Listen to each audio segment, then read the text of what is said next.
பாமக தலைவராக மருத்துவர் அன்புமணி தொடர்பார் என இந்திய தேர்தல் ஆணையம் ஏற்றுக்கொண்டு மடல் வெளியிட்டுள்ளது என கூறியுள்ள பாமக வழக்கறிஞர் பாலு, பாமக நிறுவனரின் லட்சியங்களையும் நோக்கங்களையும் அன்புமணி தலைமையில் நிறைவேற்றுவோம் என தெரிவித்துள்ளார். இந்திய தலைமை தேர்தல் ஆணையம் பாட்டாளி மக்கள் கட்சியினுடைய தலைவராக மரியாதைக்குரிய மருத்துவர் அன்புமணி ராமதாஸ் அவர்களை அங்கீகரித்திருக்கிறது.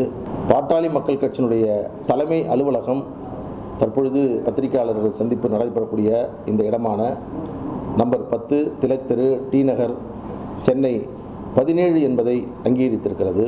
தலைவர், செயலாளர், பொருளாளர் உள்ளிட்ட பதவிகளுக்கான பதவிக்காலம் 2026 ஆகஸ்ட் 1ஆம் தேதி வரை நீட்டித்து இந்த 3 முக்கியமான முடிவுகளை தேர்தல் ஆணையம் எங்களுக்கு வழங்கியிருக்கிறது. அதனுடைய கடிதத்தை தான் உங்களுக்கு இப்பொழுது நாங்கள் காட்டினோம்.